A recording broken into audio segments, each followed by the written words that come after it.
¿Qué tal?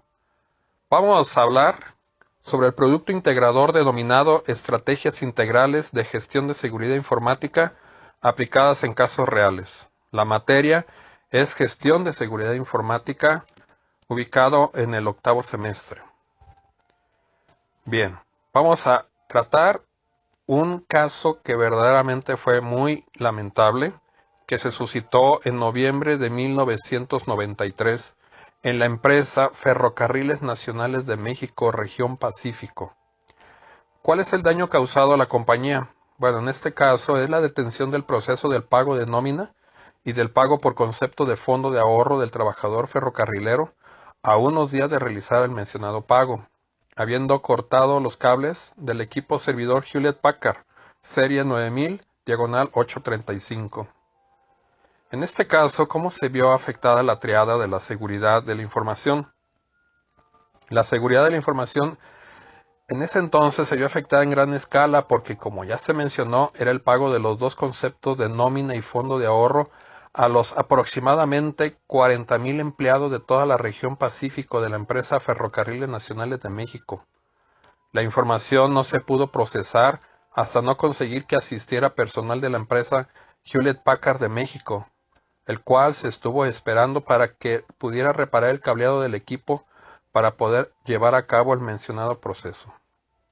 A sabiendas que eran fechas cercanas para el pago, que eran exactamente 5 días anteriores, se optó por tomar los discos duros del equipo para llevarlos a la Ciudad de México y montarlos en un equipo similar en oficinas nacionales ubicadas en la colonia Buenavista, y llevar allá todo el procesamiento de la información, hasta regresar con los archivos para realizar los depósitos y la impresión de todos los reportes necesarios e inclusive los recibos de pago. ¿Cuáles fueron las vulnerabilidades que se pudieron detectar en este caso? Bueno, las vulnerabilidades se detonaron en cuanto a la afectación y que demostraron debilidad del sistema y que fue explotado por la amenaza humana. Fue la falta de vigilancia y el exceso de confianza en el personal, que aunque se llamase de confianza, eso fue lo que más faltó. Al principio no se tuvo la certeza de quiénes fueron los que realizaron el atentado al equipo. En consecuencia, en total 5 personas fueron detenidas y consignadas a las autoridades competentes por considerarse un atentado a la información a nivel federal. Si se hubiera tenido un equipo de vigilancia de circuito cerrado, se hubiera tenido mayor certeza en la situación que se presentó. Las amenazas fueron latentes en todo el tiempo. Con la inseguridad tan plasmada en la falta de vigilancia, era cuestión de tiempo ya que existía cierto resentimiento hacia el jefe de informática en ese entonces por situaciones personales. Y quizás se pensó que si se detenía el proceso de pago de nómina, éste sería despedido. Pero inmediatamente el mencionado jefe de informática pidió la ayuda del personal privado de la empresa para detener a las personas en cierta forma involucradas. Por otro lado, las amenazas cibernéticas no existían para ese tipo de información, porque toda la información estaba en plataforma Unix, por lo cual era imposible tener amenazas de este tipo, o que incluso los equipos fueran afectados por adware, spyware, phishing, etc. Los vectores del ataque utilizados para vulnerar la seguridad de la información, en este caso se trata de que el mismo personal de confianza que laboraba en el área de operación del Departamento de Informática, estando en labores nocturnas y aprovechando que no se encontraba el jefe de la mencionada área, utilizaron pinzas para cortar cables. Estos cables eran propios del equipo HP serie 9000 diagonal 835, el cual en ese entonces era de los más modernos para llevar a cabo procesos de trabajo a gran escala. Los cables de conexión a la energía eléctrica y al mismo tiempo cables que enlazaban a otros equipos de lectura de datos, impresoras y equipo de vaciado de datos en cintas magnéticas se trozaron para entonces bloquear todo el trabajo de procesamiento del pago de la nómina, correspondiente a la quincena 22, y a su vez el pago por concepto de fondo de ahorro a los casi 40,000 empleados de la región Pacífico de la empresa ya mencionada, lo cual crearía un conflicto de paro de labores a nivel regional.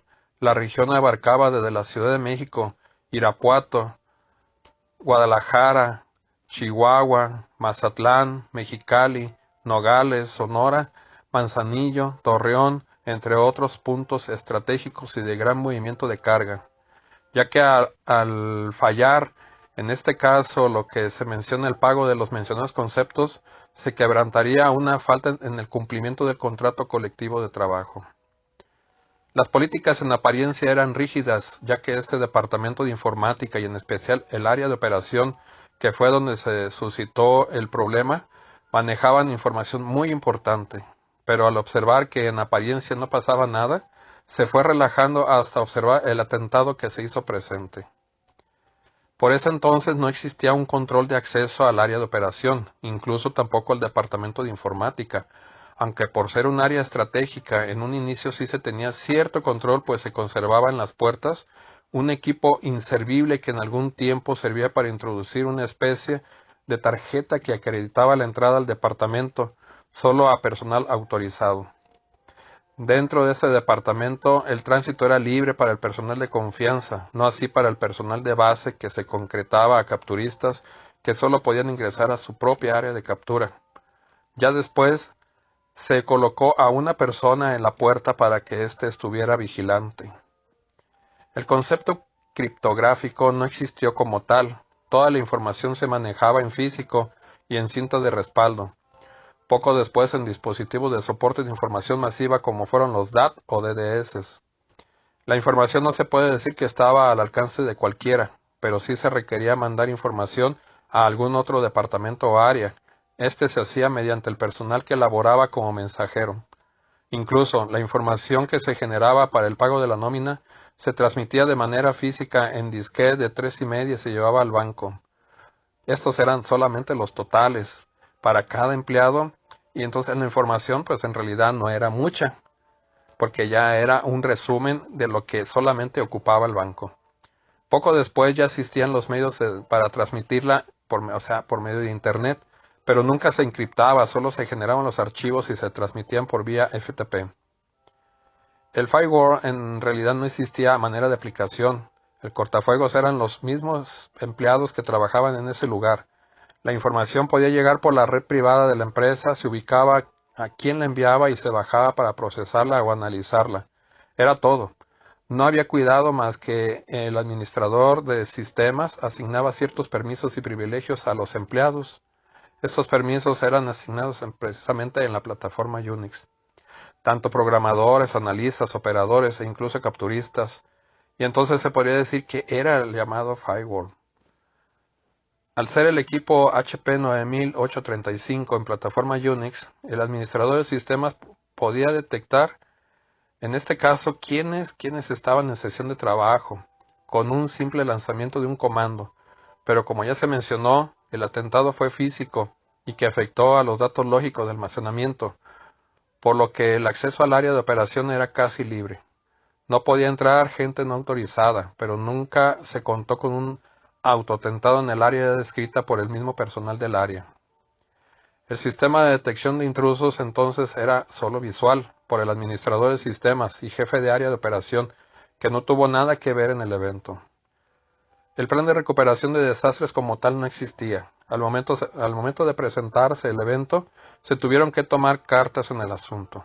Como ya se mencionó, a sabiendas que eran fechas tan cercanas para el pago, se optó por tomar los discos, en este caso llevarlos a la Ciudad de México, procesarlos allá y regresar con toda la información ya terminada, los archivos, para realizar los depósitos, la impresión de todos los reportes necesarios, también los recibos de pago.